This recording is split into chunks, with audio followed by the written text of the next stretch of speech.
Salut, salut! Un autre vidéo sur l'actualité politique et aujourd'hui, justement, on termine une série de 4 vidéos sur le salaire minimum et on termine ça avec le mythe de l'inflation, de la hausse des prix causée par la hausse du salaire minimum à 15 $. Donc, let's dig in!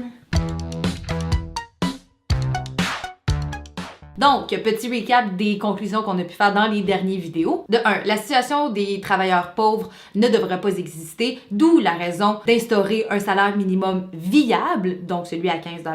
On perdra pas tant d'emplois que ça, puis les PME fermeront pas du jour au lendemain. Là, tu vas me dire, mais là, s'il y a pas de perte d'emploi, puis les PME fermeront pas, ben c'est sûr que les prix vont bondir, puis tout le monde sera perdant. Mais la réponse peut être aussi surprenante qu'un tweet de Sean Spicer.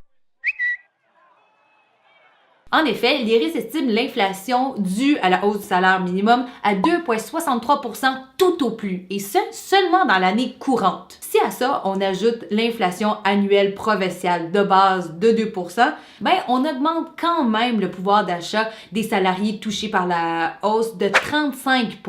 Fait qu'au final, selon l'indice Big Mac, ben ta sandwich va seulement coûter 26 cents de plus que l'année dernière. Il me semble que c'est très peu cher payé pour redonner de la dignité à des travailleurs. Et voilà, c'est ce qui conclut cette série de 4 vidéos sur les mythes entourant le salaire minimum à 15 $.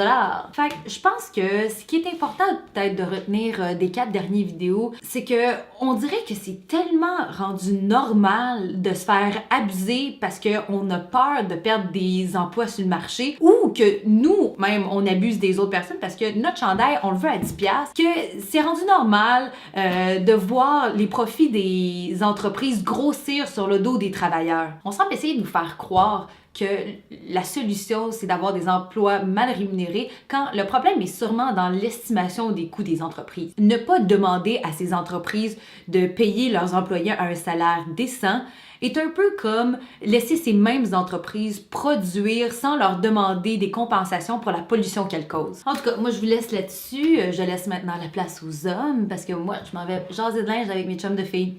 Salut! On est 2-3 couples, des fois, chez nous, sur le patio, t'es en train de se faire un barbecue, puis là, la bière, puis la patente. Puis à un moment donné, après 7-8 bières, ben, on se met tout en fait de la politique, hein? Les filles s'en vont raser de leur linge, de patente. Nous autres, on se remonte dans le coin. On se met à parler de politique. Puis là, on est ministre de ci, ministre de ça. Pourquoi les filles aiment pas ça, la politique? Ben, j'en vois pas beaucoup s'en mêler. En tout cas, par chez nous. OK.